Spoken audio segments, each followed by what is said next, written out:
Аа тий за. За бүр ихнээс нэг явчихдаг хөө. Тэр ом чамаа. Таны хуучил. Юу хэлцэх юм бэ өөрийгөө? За сайн байцгаана уу? Та бүхэнд энэ өдрийн мэндийг хүргэе. Green Plus подкастын маань 2 дахь дугаар эхэлж байна. За тэгээд миний хувьд өнгөрсөн дугаарт зочноор оролцож байсан. Тэгээд өнөөдөр хөтлөгчийнхаа үргийг гүйцэтгээд эхэлж байна. Тэгээд манай өнөөдрийн зочноор бол манай 3 дахь хөтлөгч болох Даваасран ах маань урагдж ирсэн байгаа. Тэгээд хүрээлэн боо орчинд ээлтэй амьдрал цаа ураатай Green Plus подкаст одоо 2 дугаар дугаар маань эхэлж байна. Тэгээд зочин хөтлөгч те дараагийн дугаараас хөтлөгч хийгээд явна Даваасран ах маань.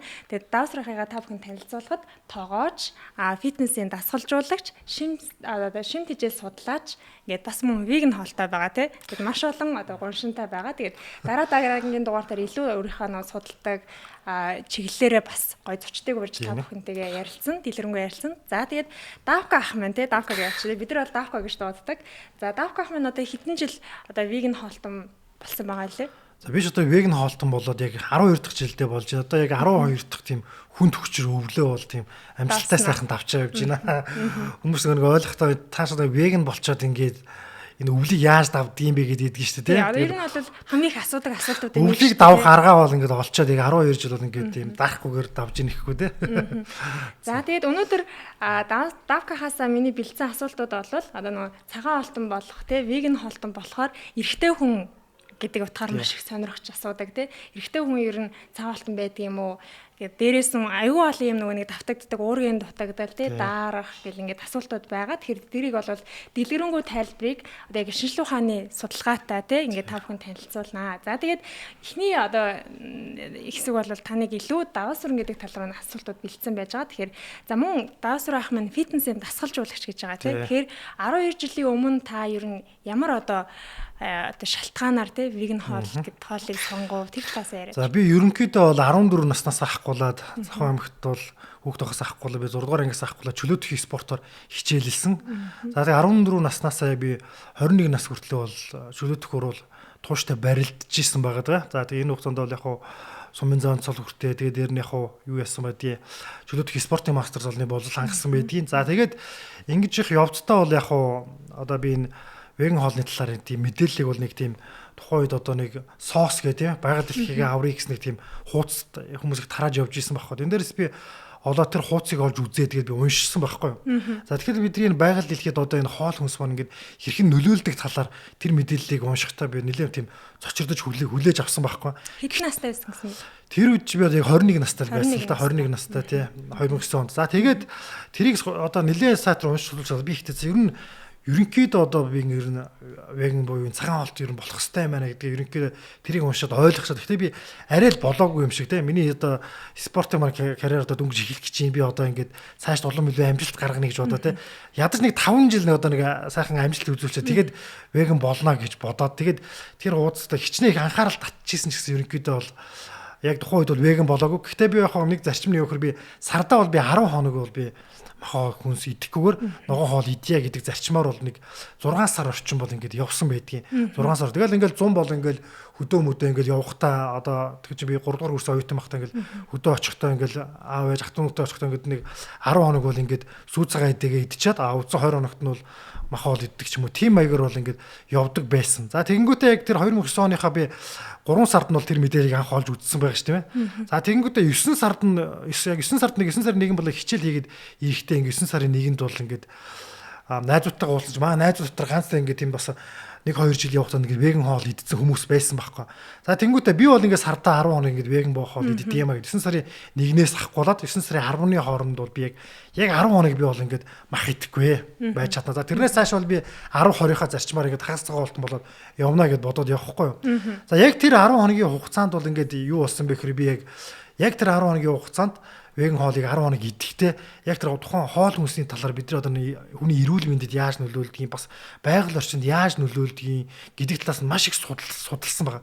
За тэгснээс хойш дахиад би дараа нэгээ судлахтаа ингээ эргэлзээд ингээд дахиад 3 хоног цагаан хоол идээд за тэрнээс хойш дахиад би ингээ мах идэх гэсэн өрөөсөө ингээд одоо нэг цагаан хоол идэх лимит маань миний хувьд дуусчихад байгаа шүү дээ. Одоо 10-20-ын зарчмыг барих гэхэд тэгээ ингээ дуусныхаа дараа ингээ тэр чигтээ ингээл цагаан хоол идэл 1 сар явсан 2 сар явсан тэгэл би тэр чигтээ ерөнхийдөө ингээд махан хоолноос гарцсан байдаг. За тэгээд хамгийн эхний жил бол би ингээд ерөнхийдөө бол нөгөө нэг хоол хүнсээ ерөнхийдөө ингээд махнаас гарчвал сайн гэсэн ойлголттой болцсон болохоос тухайн үе одоо уураг нь юундаа байдгийг, нүрс нь юунууд, өөгс нь юунууд тэр талаар бас ямар ч мэдлэггүйгээр явж ирсний улмаас бол эхний жил бол би ерөнхийдөө тийм ээ тухайн дөрөв тамирчин хүүхд төсөл тэмэл асар өндөртэй байж их явцдаа маш хүнд бэлтгэлүүдийг хийж их үедээ би яасан шимт тижэл дутагдлалд ороод би биенжээс 9 кг хассан байдаг. Тэгээ нөгөө хүч тамир маань өсдгөө ерөнхийдөө бол ингээд хараад сайн хүний биений үзүүлэлтүүд бол ингээд маш сайн өсдөг талаар ингээд судалгаанууд байгаад байдаг мөртлөө би тэр судалгааг нь харсан мөртлөө ерөөсө хоол тэжээл огт судлаагүйгээр цагаан алтан болцсон байгаад байдаг. Тэгэхээр та одоо 21 наснда тий 5 жил хойшлуулъя гэснээр шууд 21 наснда. Тэгээ 5 жил хойшлуулъя гэсэн мөртлөөс би яг 5 сарын дараа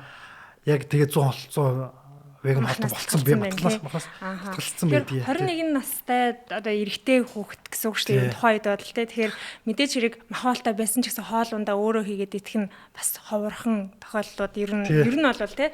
Тэгэхээр таны хувьд одоо ингээд цагаан алтан болоод эхэндээ бол хооллол тал дээр жоох уучраа болохгүй явж исэн байна те. Яг яг зөв. Тийм. Тэгэхээр бүхэн одоо спортоор хичээлдэг байгаа. Ялангуяа одоо спортоор хичээлдэг энэ залуучууд маань бол яг одоо ингээд уураг болон тэр шимт хичээлээ зохицуулахад бол яг махнаас хамааралтай байгаад байна л да яг одоогийн нөхцөл байдал те. Тэгэхээр таны тухайн үед яг ямар одоо мэдээллүүдийг судалж уншаад тэрийг одоо спортоор ер нь хэр үргэлжлүүлж явсан бэ? Би бол ингэсэн байдгийн. За тэгэнгүүтээ би нөө эхний 1 жилийн хугацаанд ингээд 9 кг жин алдахтаа дийлэнхтэй би нөгөө булчингийн масаар алдсан байна. Энэ дээр би одоо яаж ийнө вэ гэхээр ерөнхийдөө бол ингээд өөр дөөрөө ингээд тийм энэ зүг үнэхээр сайн юм байна гэдгийг л ойлгож орцсон мөртлөөсөө шим тэжээлийн хувьд би ерөөсөө огт судлаагүй байгаа. Тэгээд бүтэн эхний 6 сарын хугацаанд бараг 9 кг алдчихад хүч тамир нэлээ алдчихад дараа нь ингээд эн чи одоо юу одоо аав ээж амтаах түнөр ингээд харна шүү дээ. Одоо эн чи одоо юу өдөж байгаад юм болч. Тэгээ би ингээд нэг хоол тэжээлээ ингээд тэрнээс хойш авахгүй ингээд маш гүнзгий судалж эхлэхгүй да.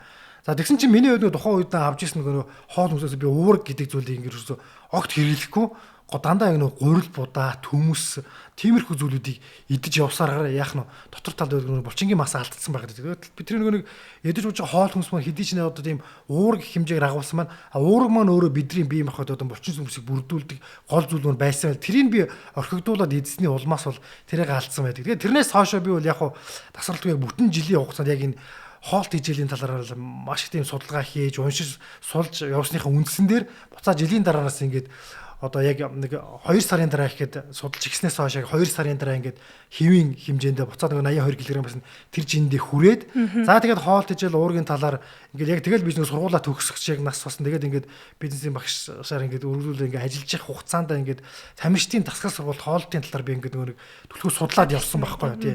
За тэн дээрээсээ би одоо энэ бодиулдын шинжилгээ ухаан хоол тэжээлийн талаар бол маш тийм өргөн мэдээллүүдийг бол ингээд олж авч чадсан байдаг л да. Тэгээд одоо уург нүрс өөх төсгүүдийн макро микро шимт хичээлүүд. Тэгээд нэг сонирхолтой зүйл нь юу гэхээр дараа нь би тэгэхээр 2 жилийн дотор биеийн жинг ингээд 105 кг болох үргэж чадаад хүчнийхээ үзүүлэлтийг би 2-3 дахин хэмжээгээр нэмж чадсан байдаг. Одоо өмнөхөөсөө гэсэн. Тий одоо гэвтэж шалтгаан хэмжээ би арай нэг 70 кг би орог бүтэн жил 70 кг-ыг өргөсөн бол чэйжнээс 140 кг-ыг өргөдөг байсан тий. За суултыг би арай 120 кг өргөдөг байсан бол би жилийн дарахад миний суултын жим маань 180 кг 2 удаа суудаг тий.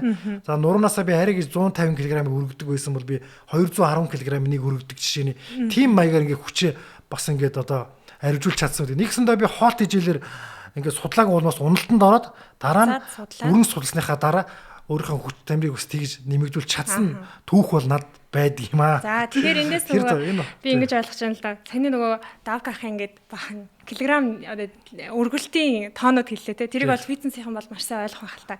Тэгэхээр шууд одоо цагаан алтан болоод те одоо ер нь хоолныхаа чиглэлийг ингээ өөрчлөлтөө судалгаа бас хэрэгтэй байна нэгдүгээрт те. Хоёрдугаар гэх юм бол хүн өөрийнхөө биед бас тохирдог хүнс хэрэглэдэг байх хэвээр. Одоо ингээд уураг гэд уурга хэрэглээд хан зөв юм уу? Тос гэд тосоо хэрэглээд хан зөв юм уу те? За тэгэхээр энэ талаар бол бас давк ах маш гоё судалгаатай ярих бах. За тэгээд дараагийн нэг юу байна лээ. Саяны таны жишээн дээр те. Таны хувьд спортоор хичээллээд те бөхөр ингээд хичээллээд дахиад фитнесийн багш болоод те. Тэгэхэд ер нь яг махан алтай бөгөөд цагаан алтай хоёр хүний одоо яг хоолтон солигдсноор ямар ялгаанууд таны нүдэн дээр харагдчихсан бэ? Фитнесийн засалжуулагч хийж явах хэрэгтэй. За би ч юм ерөнхийдөө бол энэ бизнесийн багш гэж ерөнхийдөө өмнө бол тийм одоо яг 6 жил бол яг тэр хийсэн байдгийг. Бизнесийн багш засалжуулагчаар. За тэр хугацаанд бол одоо тийм одоо энэ Монголын бодибилдинг бизнесийн нэгдсэн холбооны дасгалжуулагч анх Баатар гэдэг одоо миний энэ бодибилдингийг надад бол тийм усыг заасан чухал багш л да. Тэр багшийн би бол гарын шав болоод бодибилдинг бизнесийн талаар бол асар их тийм судалсан байгаад байдгийг. За тэгээд судалсан. За тэгээд би өөр дээр авсан гэж жишээн дөрөх одоо манай энэ миний тэр одоо ажиллаж исэн тэр бизнес клуб нөр нь Дорнод аймгийн бөхчүүд болон Дундгов аймгийн бөхчүүд олон тоо аймаг зэргийн цолтой улсын цолтой олон бас бөхчүүд ажиллаж исэн жоохон бэлтгэл хийж исэн. За тэдний би бол одоо ингээд бэлтгэл сургалтын бас ингээд тааруулах хүчний зөвлөгөө өгөх хоол тэжээлийн тал дээр бас ерөнхийдөө яриад бас тэгээд хамт бол ингээд наадмын бэлтгэлд гараад тэгээ би ч одоо веган хоол тий хамт наадмын би ч одоо веган хоолтон босноос хойш аюу азтай энэ цэрэн тогт хаврын цэрэн тогт хаврын галд тархаавар одоо тэр өсгөөр аврагын хажууханд нь шүү дээ. Тэгээд бас тэдний хамт галлаа цог бэлтгэл хийжсэн тэр дундгой одоо пүрвжүү харцгийн гал хамт гарч ирсэн. За тэгээд дараа нь сүхт аврагын бас галд бас энэ одоо юун дээр бас бэлтгэлд нь гарч ирсэн энэ тохиолдлууд байдаг. Бас тэр талаар аюу хазтай. Тэгээд яг хуу миний хувьд бол одоо тэр олон залуучуулалтаа бол яг нэг багш болсон аюу их хэрт багш болсон. За тэгээд тэр хүмүүс одоо нэг хүчний үзүүлэлт хийхээс гадна манай клубч хажуудад бас бүхийн дивжээтэй байсан. За тэгээд миний хувьд нэг жишээ ахын бол энэ хүч тамирын үзүүлэлтийн хувьд бол одоо бид нэг уург нуурс өөх тус зарим нэгэн нэмэлт саплементүүд ингээ хангалттай авч явахд бол хүч чадлын хувьд бол одоо тийм мах гэдэг нь цагаан хоол гэдэг нь ямарч зөрөө тухай хувьд ямарч ерөөсөө ажиглагдаагүй. А тэгээд гол зүйл нөхөр бид нар одоо ингээд хоорондоо маш их барил би бол өөрөө тэд нартай маш их барилддаг байсан дэр одоо олон аймаг зэргийн цолтой залуучуултай. Тэгэхэд бол би ингээд одоо адилхан ингээд цуцаад ядарсан ч гэсэн миний хувьд бол ингээд нэг дивжээ тойрол ирэхэд тийм одоо би нөхөн сэргийх байдал ч гэдэг юм уу би булрах байдал баг. За нэг дивжээ тойрол алхахад тийм миний амьсгаа одоо ингээд тийм бууцсан нөхөн сэргийх чадвар айгүй хурдан тийм давуу талууд бол илүү их тийм ажиглагдчихсан байна. За гэтэл нөгөө тэр ахад нэг тийм хэдий ордог махадаг залуучууд барь чадал сайтай байсан ч гэсэн нэг ядарч цуцсныхаа дараа буцаж сэргийх байдал нь бол одоо тийм маш сул болсон. Биеийн талаар ингээд бас ингээд тухайн үед ажиглаж исэн ч гэсэн сүүлд бол одоо энэ Game Changers гэдэг одоо энэ Джеймс Кэмерон, Шварценеггерийн эдрийн хийснийг тийм гоё киног ингээ үзсэн чинь энэ маань өөр ингээ хүний нөхөн сэргийх байдал ингээд яаж хурдтайгаар гарч ирж байгаа тухай бас ингээд ярьж ирснийг би үзчихсэн л. Тэр өөр хоол тэжээлгүй гэдэг зүйл өөр маш хүнд зүйл байд юм л да. Тэгээ энэ дээр яг тэгвэл хоёул энийг дараагийн сэдв дээр яриа. Дэлгэрэнгүй яриа те. За тэгээд Дав Кофман ингээд оюутан байхаас гэсэн үг шүү дээ. Байхаас ингээд цагаан хоолтон бол веган хоолтныг сонгоод ингээд явсан байна.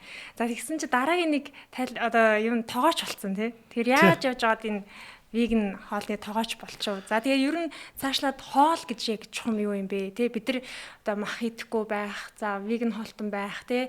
Гэл ингээд маш олон юм хоолны дайетууд байгаад байна. Эдгээр нь өөрөө яг юу юм бэ те хоол гэдэг нь одоо хүний биедээ яг юу болж байгаа. За би бол ерөнхийдөө бол эхнээсээ бол ингээд миний хоолныг хамгийн тэр одоо сонирхолтой болсон зүйл өөрөө нь бодибилдинг фитнесийн хооллолт гэдэг зүйл чинь өөрөө бол хүний биед нүдэнд бол тийм илт харагддаг. Тийм хооллолт байхгүй. Маш тийм бодиттой хооллолт байдаг. Одоо үр дүнг одоо жин нэмгэж байгаа үед нь ямар хоол хүнсгүй.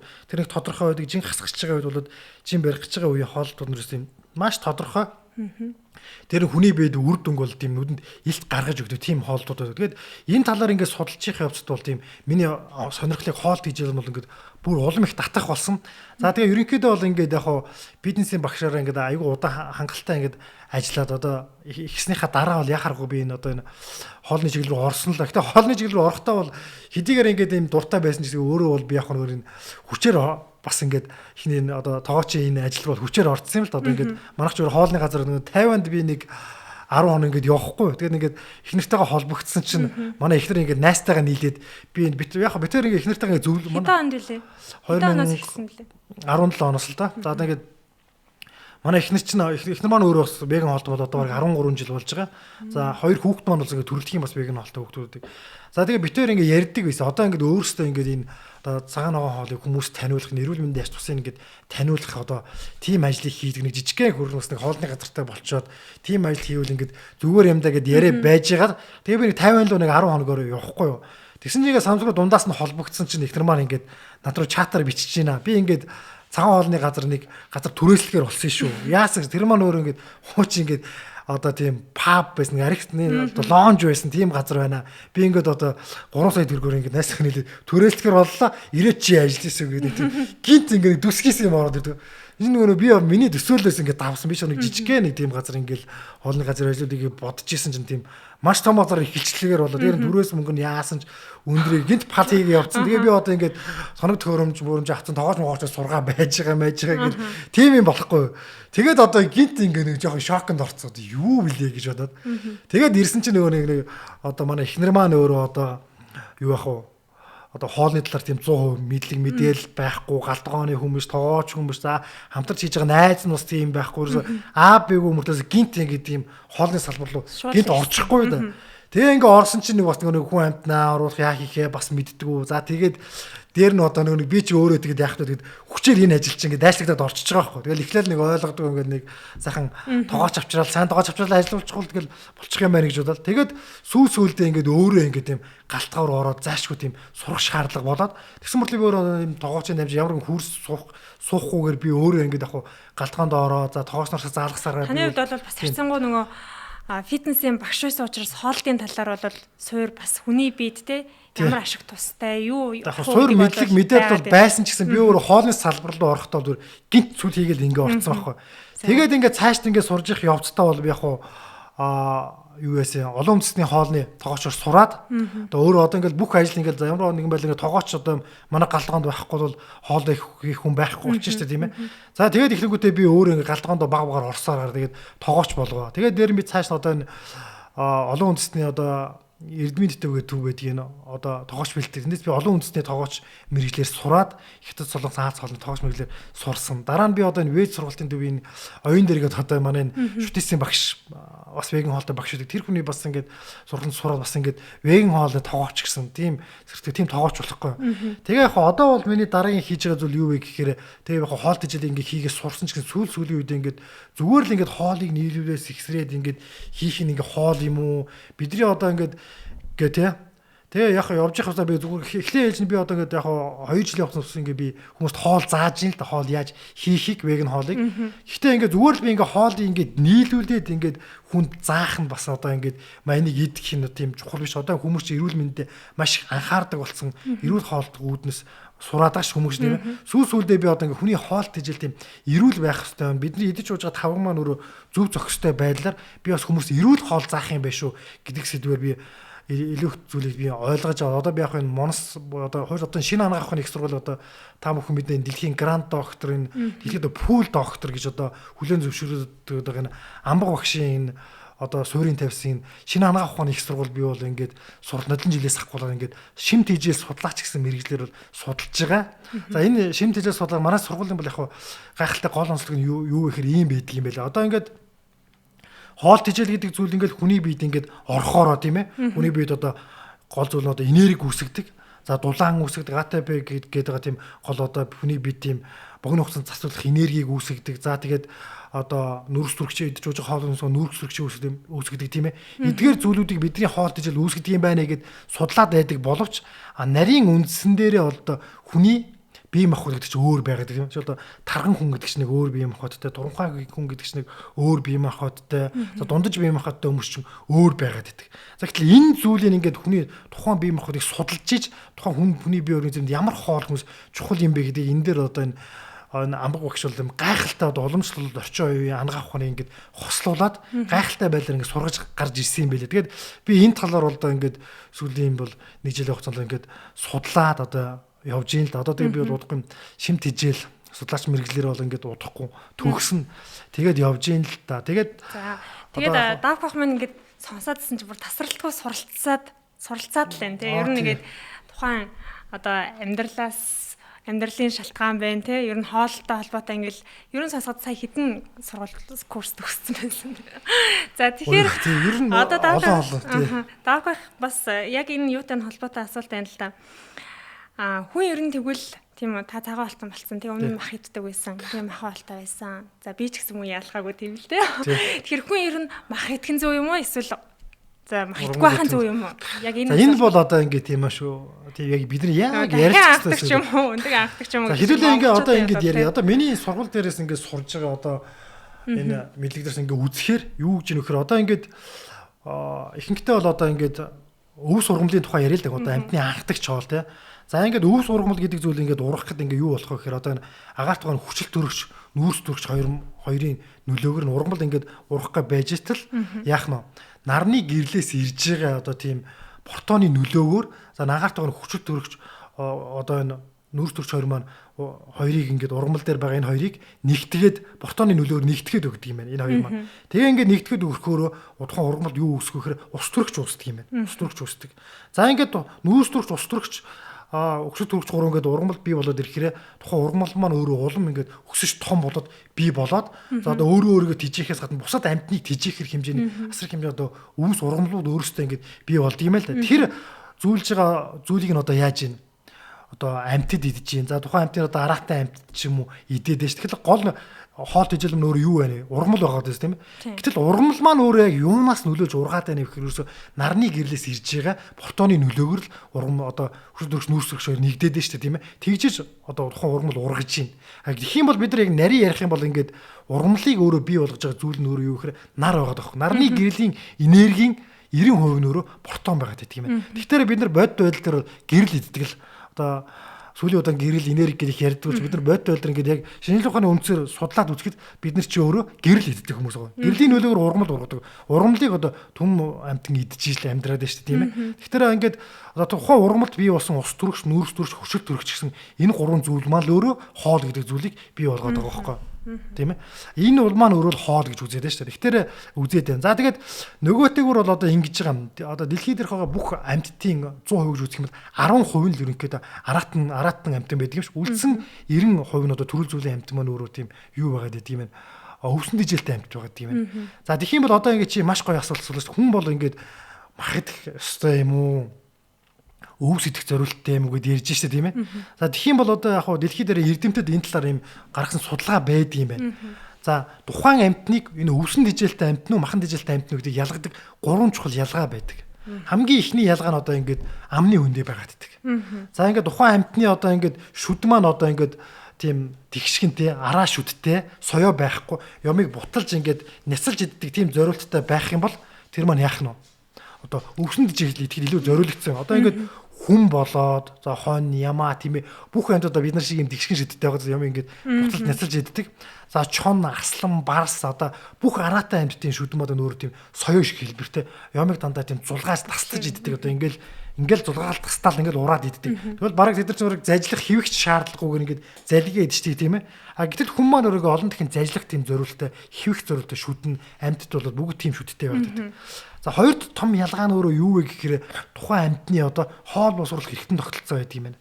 За хүний одоо энэ улаан хоолооноос ахгуулаад анусын хүртэл энэ хоол босруулах эрхтэн тогтолцоо нь өөрөө 10 м орчим урт. Тийм байгаа. Дээр нь маш олон төрлийн тийм хунаас нуглаас ихтэй байгаад байдаг тийм ээ. За тэгэхээр тэнд одоо тэгээд хамгийн багадаа тэгэл 72 цаг бараг түүнээс дээшээ ингээд хоол тижлсэн байгаад байгаа одоо хүнд хоол моолууд бол тийм байх бололцоо байгаад байна шүү дээ. Хүний удахаараа тийм ээ.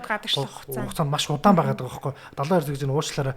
Тийм ерөнхийдөө бол 12-15 цаг болдог гэж үзээд байгаа юм л да. За тэгээд цаашлаад бол 24 цаг тийм ээ гэж үздэг. За тэгэх юм бол ингэж байгаа араатай амьтны одоо энэ бүдүүн нарийн гэсэн одоо хоол усрах эртэн тогтолцоо нь шүү дээ. Хүнийхээс 2-3 дахин тийм богинохон байгаад байгаа байхгүй. А тэгэнгүүтээ яадаг вэ гэхээр одоо ингэж байгаа. Тийм одоо хүнийг бодвол ингээд тийм одоо хоол усрах эртэн тогтолцооны бүдүүн нарийн гэсний хэмжээ тийм богинохноос гадна юу байгаад байгаа байхгүй. Гүлгэр гадрахтай. Тэгэл махан болгоно орлоо. Тэгээд дээр нь тэр одоо махыг боловсруулах тэр пенсигийн хэмээх тэр одоо мах задлдаг одоо тэр хүчлэлэг шингэн нь одоо хүнийхээс бүр хитэн зуун дахин өндөр байдгийг бас өнөөдөр шинжлэх ухааны эрдэмтэд бас ингээд гаргаад ирсэн байгаа. Тэгэхээр ясыг чулууч үгэл ингээд хайлуулдаг. Одоо чи нохоо ингээд яс идэж байгааг харсан шүү дээ. Жажлаа залгээд идэх гэсэн хуглаал тий. Тэгэхээр ч өдөр ясыг ингээд задлж чадаад байгаа байхгүй. За 3 дахь чухал зүйл нь юу гэхээр байгалийн инстинкт гэдэг зүйл байгаа байхгүй. За одоо хүн одоо ингээд энэ талаар бас ингээд Америкт хүмүүс ингээд судалгаа хийсэн заяа. Төрөлхийн инстинктээр хүн мах идэх үү гэдэг. За ингээ яасан ч ингэ тийм харигс туршилт явуулсан байгаа. Барын бамбарыг туулан бүжинтэй хамт тэр нэг алимттай хамт торонд хийцэн. За хажуу талд нь 2 настай хүүхдийг алимттай туулан бүжинтэй хамт хийсэн байгаа байхгүй. За тэгсэн чинь барын бамбар дээр хийсэн судалгаагаар ингээ барын бамбар руу туулан бүжиг барьж идээд тэг алюминий өнгөрөөл тоглоод байсан байгаа. Тэгвэл чиний хувьд одоо ингээд хүүхэд яасан бах вэ? Туулаг ингээд зодоол тасаал идсэн идэл Тэгээд алимаар тоглосон болов уу? Яасан бол алимын нийтэд тулгаар тоглосон. Ер нь алимын нийтэд тулгаатаа тоглосон баг та. Ерөөс тэгсэн. Яг тийм зүйл болсон. Алимын нийтэд туулаан бүжинтэй тоглоод бүр туулаан бүж инкрилээд тийм зүйл илэрсэн байна. Тэгэхээр байгалийн инстинктээр хүн чинь өөрөө одоо тийм хөгжлийн жилтэй амьтан байгаа байхгүй. Тийм зүн совин тийм байгаад.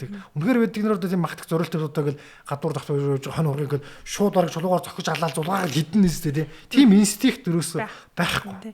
Ер нь одоо ялангуяа одоо монголчууд бидний амьдрал ах үйтэй ойрхон байгаад шүү дээ. Яг үл бид чинь таван шумаалаа хайрлаж хамгаалж тий ингэж яадаг. Тэгээ дээрэс нь одоо би эмээгээсээ сонсч ирсэн л да. Монголчууд бол одоо бол тий өглөө баг мохоол, өдөр мохоол, орой мохоол болцсон тий. Өмнө нь бол за нэг зундаа бол зуны 3 сараа бол бараг л цагаан идээд сүү цагаан идэг хэргэлдэг тий. За тэгээд өвлийн уйлралд бол ялцчих бол тийм их хэмжээгээр биш. Одоо бол маш их хэмжээгээр болцсон байна.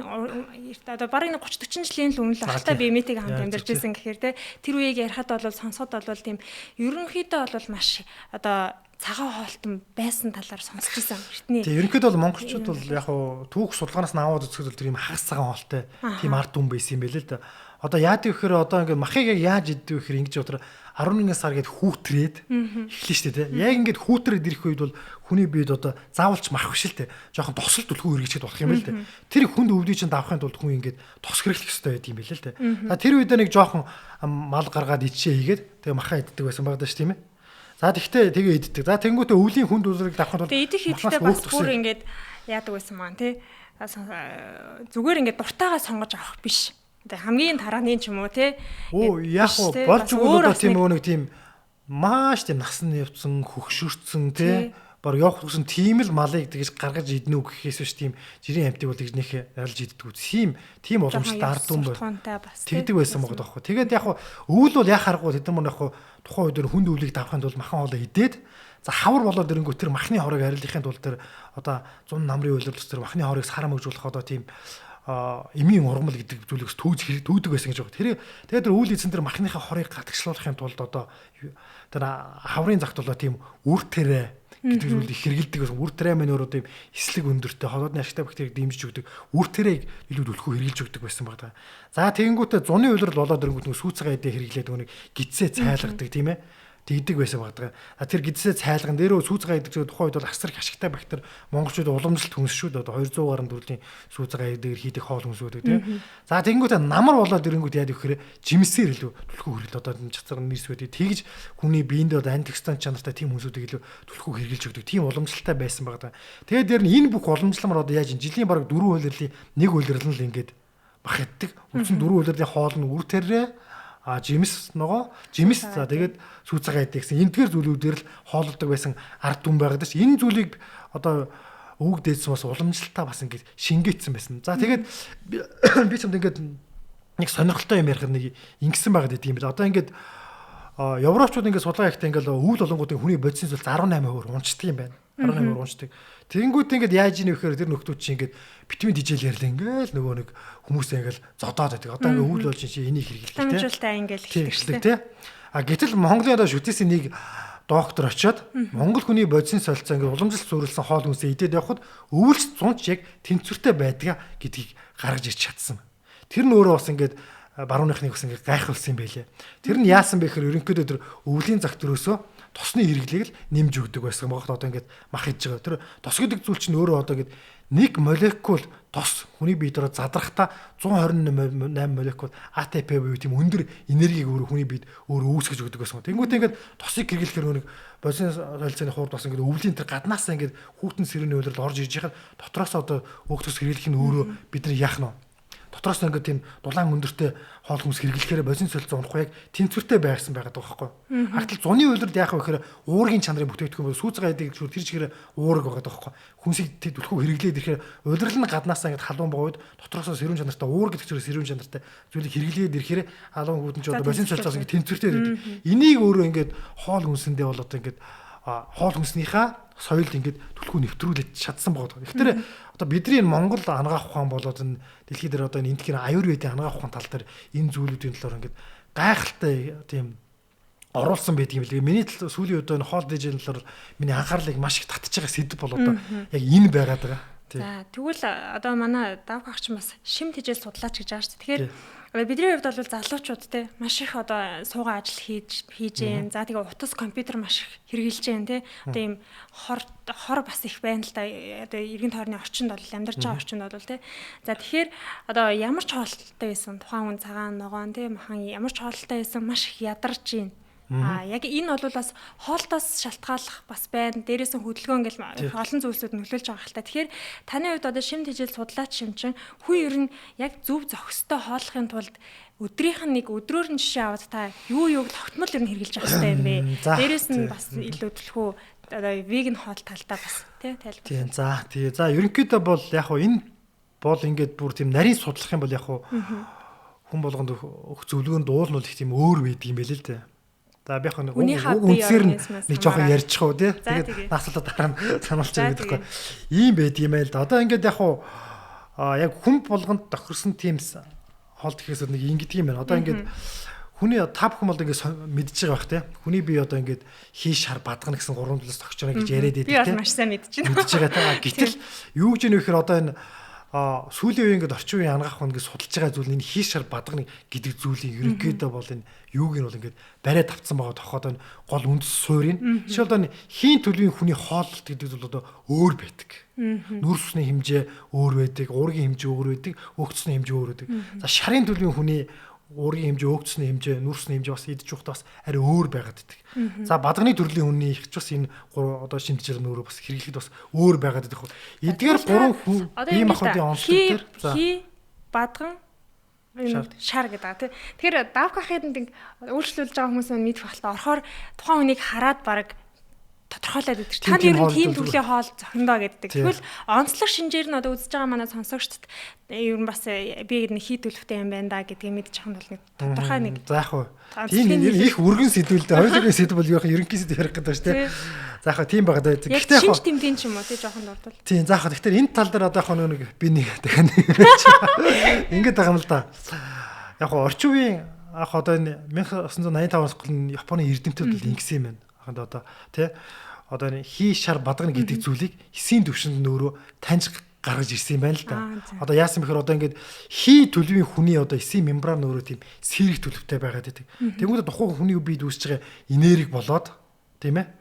Энерги хэмжээ жоохон их багтай байгаад байдаг.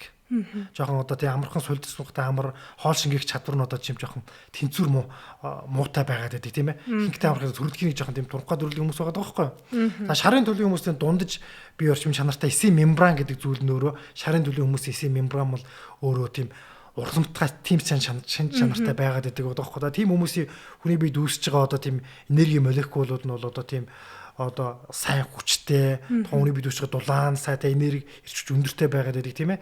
За бадганы төлөвийн хүмүүс нь бол яхам дөрөвдгийн бол яхам одоо таргандуу биеийн галбиртай за тийм юу байгаад байгаа. Одоо нүрсний хэрэглээг жоохон багасгаж өгөх шиг юм уу тийм төрлийн шинж тэмдгүүд бол одоо энэ дээр байгаад байгаа юм. Тэгэхээр тухайн хүний бие махбод одоо чи ярьсан шүү дээ одоо ингээд яаж ингээд одоо энерги гэрч хүчтэй ингээд залуучууд маань ингээд ширээний ард суугаад байгаа үед ингээд тийм ажиллах вэ гэдэг шүү дээ. Энийний гол суурь маань өөрөө яах вэ? Би өөрөө тийм ээ. Хийн хүн юм уу, шарын хүн юм уу, бадганы хүн юм уу гэдгээ бас маш сайн тодорхойлсныхаа үндсэн дээрээ хоолт хийжээ зөв зохицуулах хэрэгтэй. За бид нар одоо ингээд маш амархан ядраад сулдаад байна гэж бидний энерги гэрч хүчээ алдаад байна. Тэр нь одоо бидний ингээд амархан ядраад сулдаад байгаа бол хоолт тижилс авж байгаа цусны сахарын түвшин бол ингээд унаад байна л гэсэн тийм л зүйл байгаад байгаа байхгүй. А үүнийг бид нар одоо ингээд өөрийн бие организм ингээд нэгдүгээр одоо ингээд хийн хүн юм уу шарын хүн бадгана гэдгээ таньсныхаа дараа цусны сахараа хэрхэн яаж тэнцвэртэй барих вэ гэдэг хоолтолт байгаад байгаа байхгүй. Тэгэх юм бол хүмүүс маань өөрөө одоо ажлын бүтээр өндөртэй ядарч сулдахгүй тийм байх боломжтой байгаа. За ингээд ярих юм бол ерөнхийдөө бол одоо ингээд одоо чи яаж ингээд ядрахгүй сулдахгүй байх вэ гэдгийгсэн шүү дээ тийм. Гэтэл одоо ингээд энэ дээр одоо ингээд хийн төлөвийн хүний хувьд бол ерөнхийдөө бол ингээд байгаа байхгүй тийм. Одоо нүүрс усаар илүү тийм баялаг тийм ээ. Эслэг жоохон өндөртэй.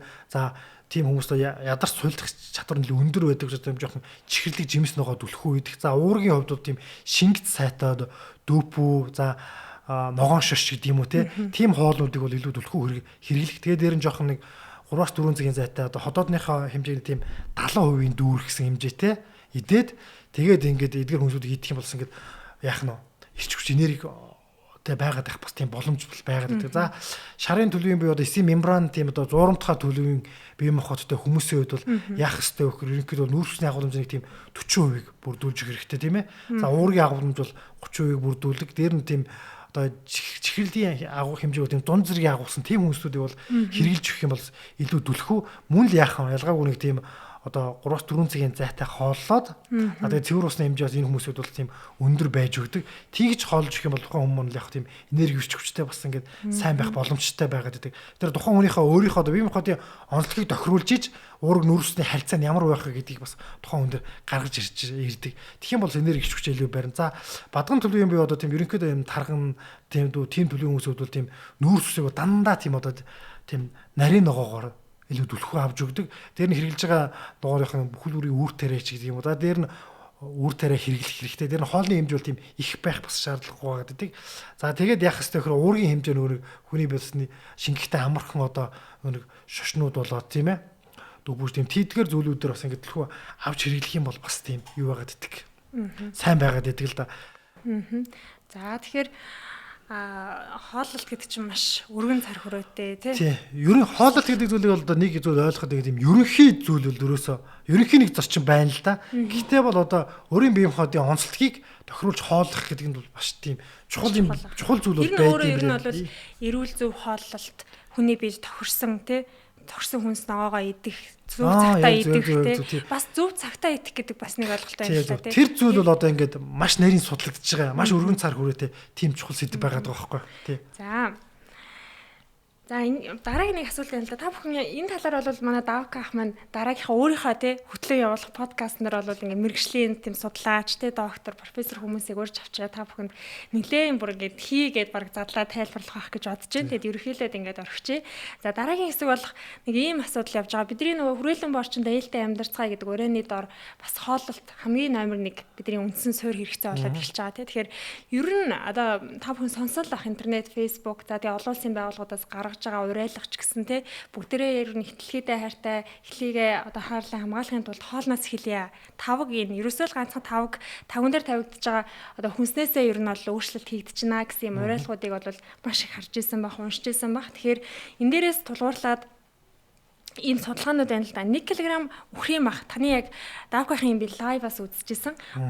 Үхрийн мах бий болоход 15 тонн 700 литр усыг зарцуулдаг гэсэн байна л да. Тэгэхээр ингээд бүгдээ энэ айгүй гайхамшигтай их тоо гарч ийн л да. 1 кг үхрийн мах бий болохдоо тий 15 тонн 700 литр ус яагаад зарцуулж байгаа? За тэгээд та ер нь яагаад ингэ бодчих те. Энэ бол дэлхийн эрүүл мэндийн байгууллагаас гаргасан одоо тийм тоо байгаад байгаа маа. Энэ бол бодиттой судалгаан дээр суурилсан. За энэ бол яг хаа бэлчээрхтэр бол илүү судлаагүй юм. Энэ нөгөө пермерийн мал аж ахуй дээр судалсан л байгаад байгаа юм л да. Гэтэ одоо манай монголчин бол одоо бэлчээрийн бол хамгийн сүүлчийн бэлчээрийн мал аж ахуйд орно шүү дээ тийм ээ. Тэгээ удахгүй бол одоо ингээд бэлчээрийн зарц хэцэрж байгаа үед энэ пермийн мал аж ахуй гэдэг зүйл рүү зайлшгүй орох болж юм тийм ээ. За ингээд тэгэхээр нөгөө нэг манай Монгол орончин өмдний усын нөөц ямар билээ. Тэгэхээр нөгөө нэг ганц килограмм мах идэхэд бид нар 15 тонн 700 литр усыг зүгээр ингээд асах нь ш. Энэ одоо асах нь ш. Энэ яг яагаад 15 тонн 700 литр ус 1 кг пермерийн үхрийн мах бий болох вэ гэхээр ингэсэн баг. Тухайн одоо ингээд амьтны чи одоо ингээд энэ бэлчээрлүүлээд одоо ургамлогоо хөдөлгөхгүй байгаа ш. Одоо пермерийн мал аж ахуй чинь одоо ингээд сарвчанд пүнзэнд хориод за тэгэнгүүтээ трийг одоо ингээд ургуулхад одоо ингээд юу зарцуулах вэ? Маш хэмжээний одоо үр тариа одоо гурал будаа, улаан будаа, шар буурцыг зэрэг тарьж байгаа юм да. Трийг ургуулж байгаа үр тариаг зарцуулна. Тэд нар ч одоо тэр хурж хамгийн багадаа 5 6 жил тижээ стероидер бордондоо. Тэгэхээр тэр чинь хурж өдөрт одоо маш их хийдэж хэдэн килограмм үр тариа идэх үү? Маш хэмжээний үр тариа идэнэ. За 1 кг мах бий болоход 9 кг үр тариа зарцуулагддаг гэж байна. Тэр үр тариаг ургахад услахад зарцуулсан ус энэ дээр орж байгаа. Тэгээд дээр нь тухайн амьтны өөрийнх нь ууж байгаа бас ус нь орж байгаа. Усны хэлээ. За тэгээд дээр нь одоо тэр одоо хэдэн 10 саяараа тэр байгаа тэр үхрийн пермүүд ч одоо маш хэмжээний мохоо одоо бохир ялгарч байгаа шүү дээ. Тэр бохирыг ингээд зайлуулахад одоо маш хэмжээний бас одоо хүний одоо бочгоноос татчих уснаас илүү усыг тэр перми одоо бохирыг зайлуулах бас хэрэгэлдэг байгаад байгаа. Энэ бол өөрөө бас яах нь энэ тоонд орс ус байгаа байхгүй. Тэгэхээр одоо тийм их хэмжээний усыг зарцуулсан байна. Тэгээ дээр нь 1 кг өхрийн махнаас одоо ингээл цэцэж аваад яах гэж одоо нэг бүүргэр хийхэл нэг бүүргэрэнд зарцуулж байгаа ус нь өөрөө 2.4 тонн ус ингээ орж ирдэг байгаа тоххой. Энэ мөр одоо маш өндөр тоо. Гэтэл 1 кг хүнсийн ногоо бий болоход өөрөө 382 литр ус зарцуулдаг гэхээр асар бага тоо байгаад байгаа юутай харьцуулахад тийм ээ. Тэгэхээр харьцуулахад тийм асар бага тоо байгаа байхгүй. Тийм байгаад идэг. Тэгэхээр одоо энэ маань өөрөө ингээд махан хоолыг зүүн тийм асар одоо юу л байгаа юм л да тийм гамгүй хэрэглэл болж хувирж ил да. Одоо удахгүй бол ингээд манай Монгол ороо одоо чи бодолтой ингээд Монгол орны чи одоо баг 80% нь сүүлийн тоогоор бол 80 гаруй хувь нь бэлчээрийн дац одоо бэлчээргүй болсон тийм. Монгол орны бол 80% нь одоо 79.8% ингээд бэлчээр нь одоо иргэн сэрийхэд хэцүү болсон талгалагдсан гэдэг байгаа байхгүй. За энэ бол ингээ одоо 100 одоо ингээ бид нар ингээ хөдөө аяллаар явах ойлгомжтой байх шүү. Одоо бидний ингээ би одоо ингээл маш олон гүүрээр гарсан тийм ээ. Тэгэл одоо яасан бүгд ингээд одоо ширхсэн хуурай гүүрээр л одоо 100 одоо аяллаар явсан бүр бүх хүн мэдж байгаа. Маш олон гүүр хуурай гүүрээр л гараад ирсэн. Доороос би тэгээд өөрөө ингээд энэ утгын нэрлэл энэ жил аялчаа цаашаа ингээд захын шүлөөсөө сум руугаа очихгүй зундаа цус шин дээр хар хатдгээд тийм газар байдаг. Тэгээд би нэг сант гээл уул харсан тийг хараал замаас гаргаад чигээрээ давхицсан. Тэгээд тэнд очихгүй юу. Тэгсэн чинь метр зусчихсан газар ингээд тэр баг 10-аад хотел байдаг тэр сүүл толгой хараад гэдэг газар байдаг. Тэгэл тэнд нэг 2 булгахтай тэнд тийм булган байхгүй болсон. Тэгээд өвс нь байхгүй болсон ингээд цайцсан ингээд. Тэр олигтой ч өвс ургаагүй дээр малын бараач юус харагдахгүй байгаа. Тэгээд дээр нь яг ингээд амтай хатнуур дээр очиход бол ихэнх нь ингээд өвстэй нөр тийм булгахтай газар очсон чи ингээд одоо миний тэр бадар хөдөө нуур гэдэг наадмын явахад очдог гэсэн асар том нуур байсан ингээд юу ч байхгүй ширхэгцэн. Тэгэд хажууд нэг тийм 1000 орчим одоо ингээд тийм ямаас үрг одоо маш их ямаас үрг ингээд үүсэтэй зогсож байгаа юм. Тэгээд ахтнуур дээр очих тэр ингээд ярихаар ингэж явах одоо малын тодлого бол ингээд яхан өсөөд өснө гэж сайхан байгаа тий. Тэгэхээр одоо бид нар ундны ус гэдэг зүйл өрөөсөө байхгүй болчиход байна. Цөөхөн хідэн булгахтай болсон. Маш олон булгууд ширхэгдсэн.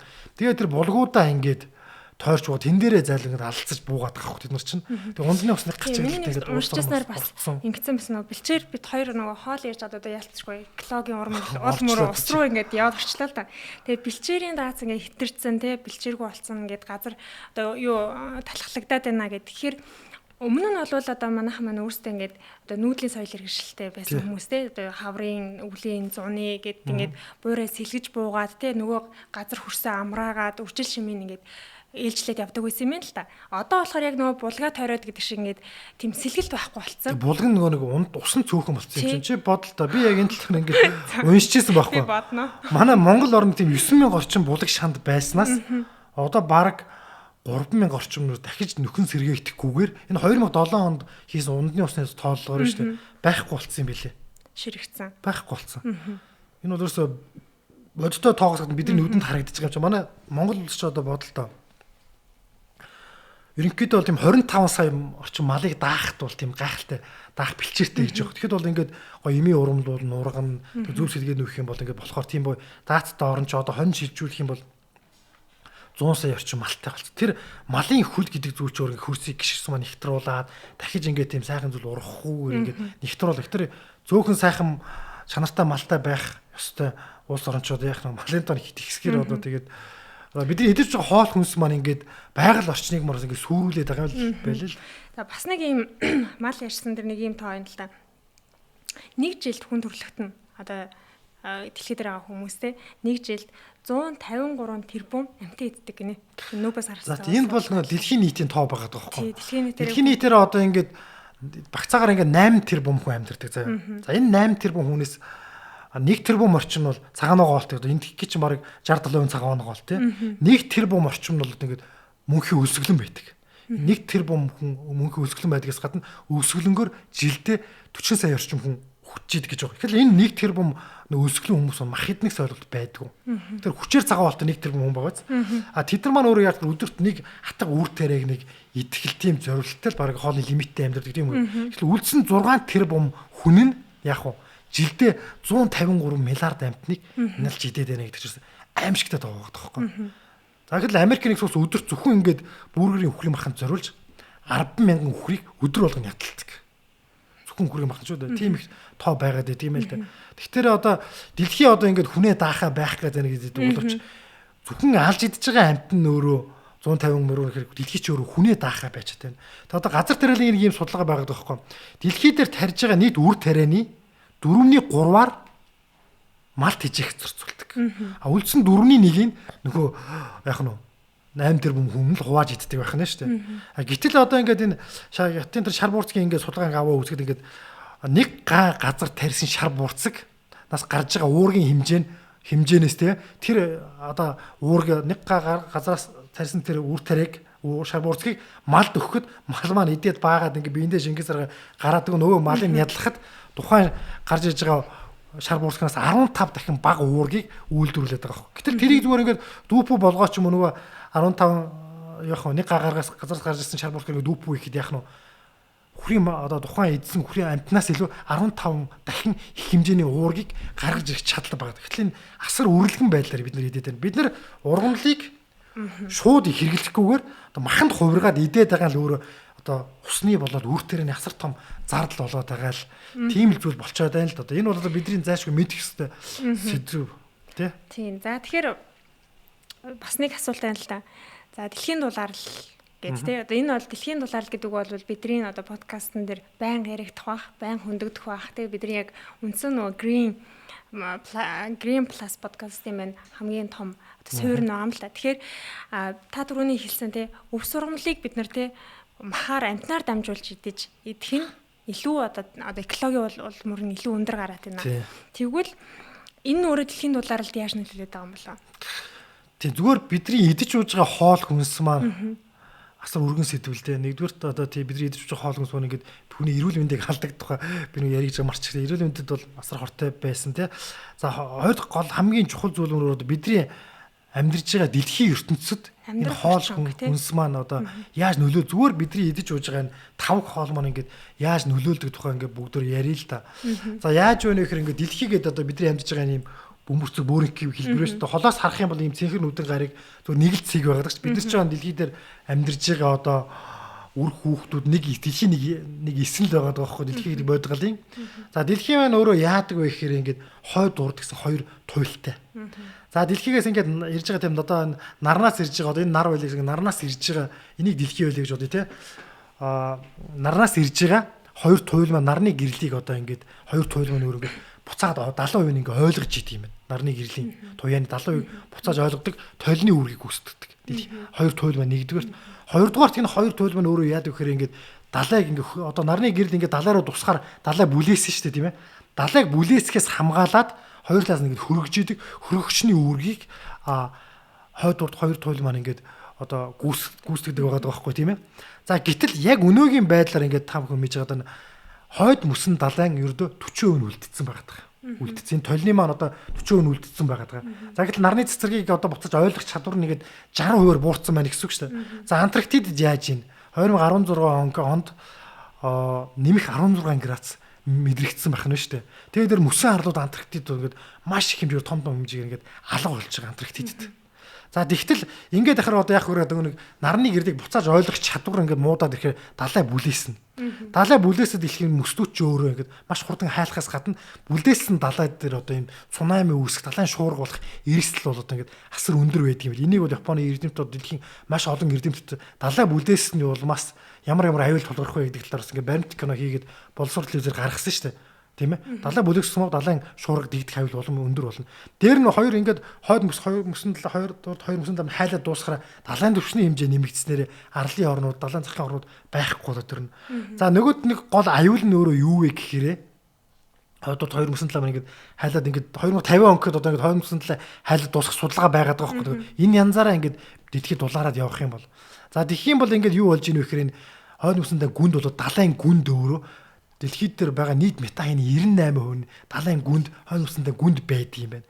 За гэтэл энэ доороос байгаа тэр метахи өөрөө ингээд ялгараад гараад ирэх юм бол ерөөсөө ингээд амьсгалдаг болгон ингээд алга болох тийм аюул байгаа тох. Одоо ингээд бидний хүүхдүүд одоо 6-тай 8-тай эд залуу сайхан насн дээр ингээд явж ихт нь яах нь энэ одоо дэлхийн энэ чигээр дулааснаа болсон ингээд метахи ялгараад ирэх юм бол бид нар цаашдаа амьдрах орчингүй дэлхийн маань өөрөө тийм шатсан гариг болчих гээд шүү тийм ээ. Гэтэл тэгвэл энэ дэлхийн дулаарлыг бууруулах гол зүйл нь өөр юу гэхээр хоол хүнс байгаа. Дэлхийн дулаарлын бол өөрөө юу гэхээр 80% нь бол өөрөө ингээд хоол хүнсээс шалтгаалсан гэж үздэг юм.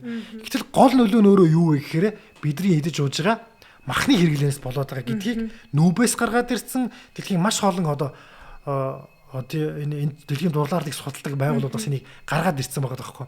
Мах маань өөрөө яг юу болгож ийм гэхээр одоо дэлхийд дээр үүсгэх нь хүлэмжийн хийний гол буруут нь өөрөө махан хоол болж байна. Одоо чи бодол та жилдээ 153 миллиард амтныг нэг мах идэг 6 тэрбум хүн маань ингэ нэрлж идээд байна шүү дээ.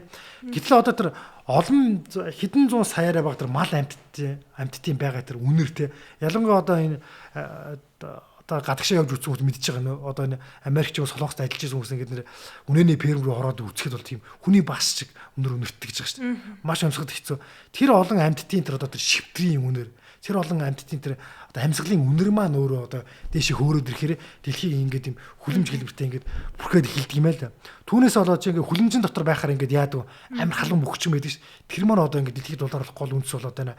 Гэтэл гол буруут нь өөрөө яаж нь хүн төрөлхтний амьтдыг хиймлэр хит хэмжээгээр үржүүлээд хүнсэндээ хэрэглээд байгаа шалтгааны улмаас л дэлхийн өөрөө дулаараад нүүрслийг нэмээд нь шүү дээ. Нэмээд байна тий. За одоо ингэж байгаа юм байл да. За одоо ингээд энэ маань одоо дэлхийн одоо тэр хортой одоо тэр одоо үйлдвэрийн утаанаас тий. За тэгээд маш яндангийн утаан, машины утаа тий энэ бүх зүйлүүдээс гарч байгаа утаанаас бүр хэд дахин илүү тийм хортой хий малаж ахуйгаас үүсээд байна л гэдгийг бас байгаад байгаа тийм тухайд. Тэр нь бидний амьдрж байгаа цэвэр усны нөөцийг бол гамгүй шахах гэж байгаа шүү дээ. Одоо дэлхийн тэр баг 2-3% л цэвэр усууд дэлхийн нийт усны. Гэтэл яг одоогийн байдлаар 50% нь бол бохирдчод байгаа гэдгийг бол бас тэр энэ маань бол ерөөсөө ингээд хоолт маань цэвэр дэлхийн дулаар л тэ уур амьсгалын өөрчлөлттэй холбоотой гэдгийг харуулж байна тий. За тэгэхээр манай сонсогчд маань сонсчвал одоо за ерөнхийдөө хоёлаа ингээд хоолтоос эхлээд бас арцсангүй юм бас ойлголтыг өглөө тий. Тэгэхээр за веган одоо махан хооллолт болон веган хооллолтын одоо энэ эрүүл мэндийн хувьд тий одоо махан хоолт нь хүний бие махбодод ер нь яг ингээд харагдхуйцаар яаж нөлөөлөд байна. Эсвэл веган хоолтон болснороо бас мэдгэдэгхүйцээр эрүүл мэндэд яаж нөлөөлөд байна гэдгийг хоёулаа тайлбарлаад тэгээд магадгүй энэ дээр нэмээд одоо сонсогчдоос маань сонирхч ивэл те хамгийн ихний веган хоолтон болох алхам юунаас эхлэх вэ гэдэг тайлбарыг өгөөд. За тий. Яг зөв наач бол маш сайхан асуулт байна те. За ерөнхийдөө бол ингээд юу яадаг юм бэ л да. Бид нар ч одоо ингээд эхлээд мах гэдэг зүйлээс тэр юу авдаг вэ? Ерөнхийдөө голдоод баг ганцхан уург гэдэг зүйлийг л авч байгаа. За 5 гишүү малын мах болоод хаад их маань өөрөө яадаг вөхөр гэдэг нэг 100 г тутамдаа 15-аас 21% л уурагтай байх гэдэг дээдлэн. За гэтэл бүх төрлийн шашнууд маань өөрөө юу гэхээр 19-оос 24% уурагтай байдаг. Дээр нь шашин дотор хамгийн одоо гайхалтай өндөр уурагтай шаш маань юу гэхээр шарбуурц гэдэг ургамал байдаг. Шарбуурц нь өөрөө 36-аас 45% уурагтай. За Монгол тарьсан шарбуурцгийг бид нар бас ингэж судалгаанд ингэж өгж Японд руу явуулахад 44% уурагтай гарсан байгаад байдаг. Тэгээ дээр нь өөрөө шарбуурцанд өөрөө агуулгадаг нэг гайхалтай зүйл нь өөрөө өөртөө омега 3 агуулдаг маш сайн шандрын ханаагүй тус гэдэг зүйлийг агуулдаг байдаг.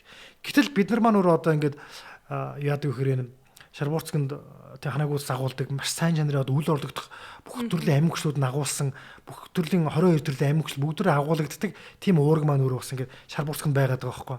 Гэтэл эдгээр зүйлийг бид нар ингээд хоол хүнсэндээ ингээд одоо махныхаа оронд орлуулаад хэрэгжилчихэд бид нар уурга хангалттай нөхөн. Одоо бид нар ингээд хоолт хийжээлээ ингээд зүү хоолтын тавгийн зарчмаар бол ингээд тавгийн маань 50% нь өөрөө жимс ногооноос бүрдчихвэл сайн гэж үздэг.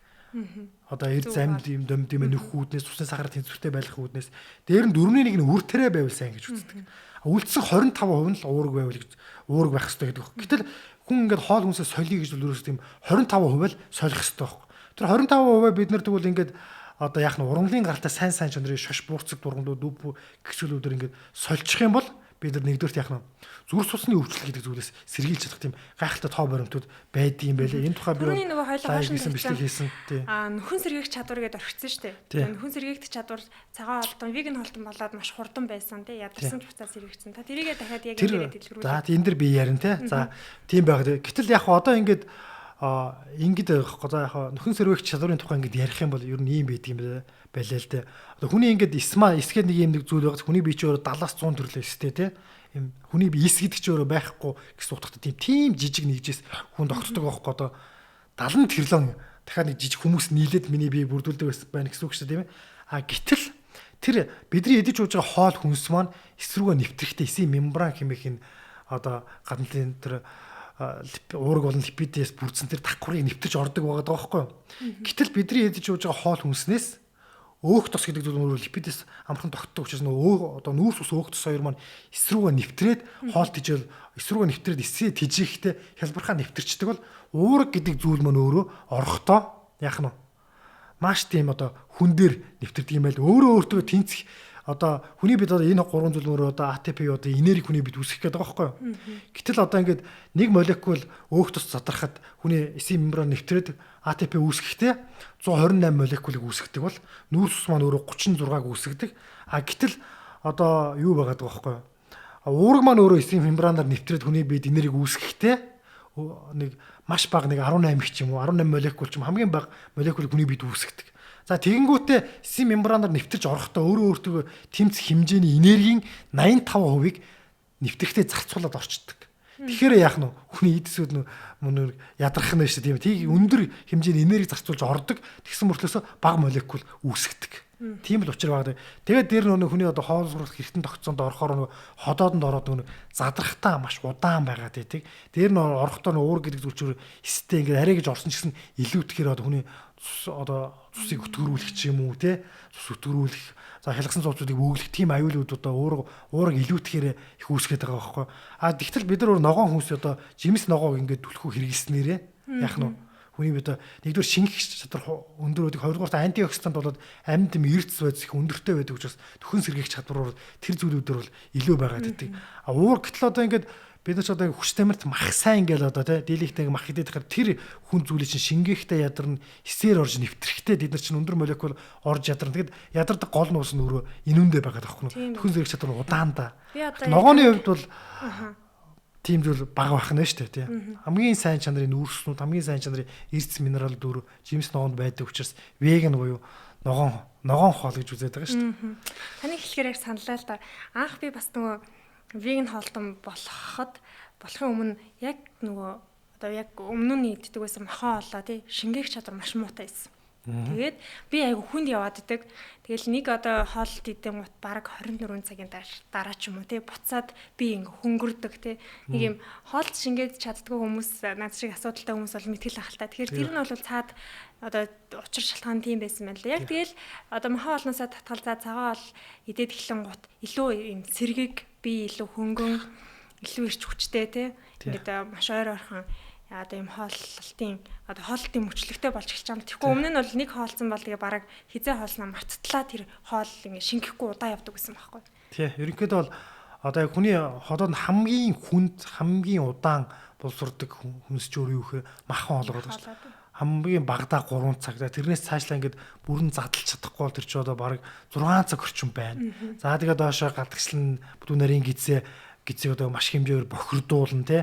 Тэрнээсээ болоод одоо тэр хүнд олно чи яах нь одоо тэр нарийн гисний ханаараа шимэгдээд орлоо гэж үлдсэн хэсэг нь ингээд илүүдэл маягаар ингээд шингэхгүй удаан явахаараа хэвлийн хэсгээр таргалт үүсгэх. За бүдүүн нарийн гисний одоо ингээд яах нь одоо ханд ингээд наалтаа тий. За буруу одоо ялангуяа бид нар мах гурил илүү түлхүү хэрэглэдэг ногоо баг иддэг хүмүүсийн хувьд бол яад өгөхөр тийм гисний ханууд тийм том зүлхэн аягнцруудыг үүсгээд тэндээ удаан байгаад өтгөн хаталцсан тийм зүйлүүд их үүсгэж эхэлдэг тийм зүйлүүд бол байгаад идэг байгаа. Цагаан ногоон хоолтой хүмүүс бол одоо тийм жимс ногоог бол тийм одоо хоолнд илүү түлхүү хэрэглэж өгдөг. Дээр нь одоо ингээд энэ үр тарианы төрлүүд болоод энэ шошбуурсны төрлүүд маань өөрөө маш олон төрлийн өнгийг агуулдаг учраас тийм одоо антиоксидант чанар маш их тийм өндөртэй. За дээр нь одоо хүний биеийн ашигтай бактерийг дэмждэг тийм бодисууд маань зөвхөн одоо энэ уургандаа өөрт нь агуулж идэг байна шүү дээ. Маханд бол одоо зөвхөн уургаалт итгэдэг бол энэ шош үр тарианууд ч өөрөө уургийг ч өгнө, эслэгийг ч өгнө, антиоксидантуудыг ч өгдөг тийм гайхалтай хүнс байгаад байгаа байхгүй юу. Шошбуурцгаа бид уургаах. Антиоксидант чинь нөгөө хүний биеийн хорыг гадагшлуулах үүрэгтэй байдаг шүү дээ тий. Тийм ер нь бол яг одоо хүний бид орж иж байгаа одоо тийм хоол одоо яад тий ямар юм одоо тийм чөлөөт радикал буюу одоо тийм дутуу хоолны зүйлэр дутуу молекулуудыг л одоо гүйцээж өгдөг тийм тэр хэрээрээ одоо яах вэ гэхээр тийм хөвгшөлтөөс хамгаалах тийм одоо зүйлүүд байгаад байгаа зүйлүүд одоо тэр байгаад шүү. Тэр маань одоо юу гэхээр тийм юу нэг гадаг энэ жимс ногоонд олон өнгийг бүрдүүлсэн гүн өнгийн буурцаг шош юу гэдэг жимс бүгдэнд л агуулдаг тийм зүйл байгаад байдаг. Тэр бидний хувьд бол тийм баг гурлыг голж идээд тэгэл нэг жоохон алдаа байгаад байна л та тий. Буруу хаалтай юу болоод шүү дээ. Тэгэхээр түрүүний нөгөө Уг нь бол ингээд сонсох юм бол давх ахын нэрээс сонсох юм бол ихтгэлхийг хайрлах айгүй энгийн тавгнаасаа тэгээд дүнд байгаа махны хэрэглээгээ энэ олон уургаар орлуулчихад л гарах үр дүн нь бүр ингээд тасар бүр ингээд бүр тэнгэр газар шиг ялгаатай байгаа юм л та тий. Эрүүл мэндийн ач тусны тухай хойлоо явах уу цааш бас тийм олон эмч нартай бас ярилцъя тийм ээ. Энэ маань бол өөрөө тийм маш өргөн сэдв байгаад идэг тий. Миний хувьд бол цаашдаа та бүхэн яг экологийн улмартай холбоотой сэдвүүдийг бол илүү дэлгэрэнгүй бас дараагийн зочдуудаар гоё танилцуулна тий. Тэгээд дээрэс нь бас одоо веган хоолтон болсон тий, та өөрөө веган хоолтой 12 жил болж байна тий. Танд гарсан одоо ийм гоё өөрчлөлтүүдээс болно. За тэгээ бусад сонсогчид маань веган хоолтон болохаар тий сонирхож байгаа бол яг хүн юунаас эхлэх ёстой байдгийм бэ гэдэг. За би ч одоо веган хоолтон болоод ерөнхийдөө бол баг 12 жил болсон болохоор тийм хүүхдтэйгээ байж тийм. Манай хоёр хүүхдүүд төрөлхийн цагаан дараагийн төрөлхийн цагаан болтой хүүхдүүд л манай хүүхдүүд. За би бол эхэндээ бол ингээл тийм нисгэж байгаа юм шиг юусэн моогт ядрахгүй тийм мэдрэмж төрж ирснээр санаж дээ тий. Тэрнээс цааш би одоо ингээ 12 жилээс ингээд өдрөдөө байдаг зүйл болохоор ингээд өмнө ч одоо тэгээ залуу байж байгаа хамгийн өвчтөө зовлонтой байж цагаан алтан болчоогүй байсан учраас тийм эрүүл мэндэд ийм өөрчлөлт гарсан барсан гэх тийм над бол анхандаа бол ми тийм ядах суулцах байдал тийм илт баагуулж тийм нисгэж байгаа юм шиг тийм хөнгөн мэдрэмж над маш их тийм төрж ирсэн. Хамгийн анх бол тий. Тэгээ тэрнээс цааш бол одоо яг одоо ер нь мартчихжээ биш та 12 жил болсон. Таны хувьд тэгээ дээрэс нь ингэдэж штэ. Надад бол ингэжсэн. Яг тэр нөө би хөнгөрөх бол ойлгомжтой гарсан. Тэгээд мөн нөгөө нэг юм айгүй нэг тийм тайван те юм тайван амгалан илүү нөгөө нэг юм гоё байх бас өөрчлөлт гарч ирсэн л та. Сэтгэл санааны хувьд бол бас те. Тэр нь залуучуудад яг веган болохын тулд юунаас эхлэх вэ? Ер нь залуучууд гэлтгөө хүн энэ хамгийн эхлээд бол ерөнхийдөө бол мэдлэгтэй л байх хэрэгтэй. Тавгийн зарчмаа ойлгодог тий. За тэгээд уурга юунаас нөхөх үү, нүрсөө юунаас нөхөх. Би ч одоо хамгийн анх алдаа хийцэн шүү дээ. Одоо ингээд уур гэдэггүй дан нүрс ус идэж явал булчингийн масаар 9 хил тураад ядраас үлдсэн. Тэрнээс хойш одоо ингээд 12 жилийн хугацаанд энэ талаар хангалттай хэмжээр судаллаа. Одоо бүр илүү дэлгэрэнгүй ингээд тийм мэрэгжлийн хүн болоод ингээд судлаад суралцаа явж штэ тийм ээ. Явж нэгтэр яг мэдлэгээл маш сайн нэмж маш сайн судалж иж ороход одоо бид нар чи ингээд бидний идэж ууж байгаа шош бууцганд чинь сэрүүн чанарын хүмүүс байна, халуун чанарын хүмүүс байна. Бид нар ч улирал байна. Халууны улиралтай, хүүтний улиралтай, сэрүүний улиралтай байгаа. Энэ бүх зүйлүүдээ бид нар одоо эдэн ондоо явдал мөр гэдэг зүйлээ улирал цаг нарт нь тохируулж хооллох арга замуудыг л бас ингээд сураад авчих юм бол энийг зайлшгүй бид нар сурж иж бас энэ шилжилтийг хийх нь бол их зүв байгаад байгаа. Авчих юм бол илүү мэдлэгтэй байж байгаа сурч чадах юм бол тэгээд яах нь энэ дөр ямар ч асуудал байхгүй. Энэ өөрөө дэлхийн эрүүл мэндийн бол хамгийн топ хооллолт бол одоо веган хооллолт байгаад байгаа шүү дээ. Тэгэхээр яг хөө эхлэхэд бол миний хувьд бас нэг зөвлөгөө бол бидний зүгээр л юм тогтсон нөгөө нэг зуршил байгаад байдаг тийм. Ерөөсөө өглөө ер нь орой хүн хоолоо хийлээ гэхэд махаа гаргаж гисгэгээл те тэгэл ингээд хоолоо хийдэг байсан бол энэ л нэг тийм хамгийн зүгээр л юм зуршил болсон зүйлээсээ салах нь л нэгдүгээрт бол надад тийм хамгийн ихний асуудал юм болоо гэж бодож байна. Тэгээд мэдээж хэрэг өнөөдрийн подкастаар ярьсанчлан те хүн өөрийнхөө бид тохирдог те өөрийнхөө хий төлөв те тэр бие организмаа судалж агаад өөртөө хэрэгтэй хоол хүнсээ ямар одоо уураг танд тохирж байна те ямар хүнснээс ямар уураг авах уу ямар шимт хичээл авах уу гэдгийг судлах нь бас маш чухал байна. Тэгээд үүгээрээ дамжуулаад бид нар те эколог болон байгаль дэлхийдээ хийж чадах хамгийн чухал алхам бол бидний өдөр тутмын хоолтоос бол эхэлж байна. Тэгэхээр залуучуудаа бас энэ дугаарынхаа гол агуулга маань бол эрүүл одоо веган хооллолт болон тэ түүнээс гарах экологийн тэнцвэрт байдлыг хадгалах энэ соёлыг талаар бас товчхон ер нь бол битгаар маш товчхон ярьсан тий. Ер нь дурдаад ярьсан. Тэгэхээр энэ сэдвэр бол дараагийн дугаартаа маш гоё дэлгэрэнгүй ярина. Тэгээ та бүхэндээ баярлалаа. Green Plus подкастын 2 дахь дугаар инхүү дуусч байна. Тэгээд та бүхнээсээ хүсэхэд манай подкастыг маань шеэрлээрээ, subscribe дараарай. Тэгээд илүү нөгөө green eco байгаль дэлтэй хүмүүстэй түгээгээрэй гэж уриалж байна тий. Баяртай. За баяртай.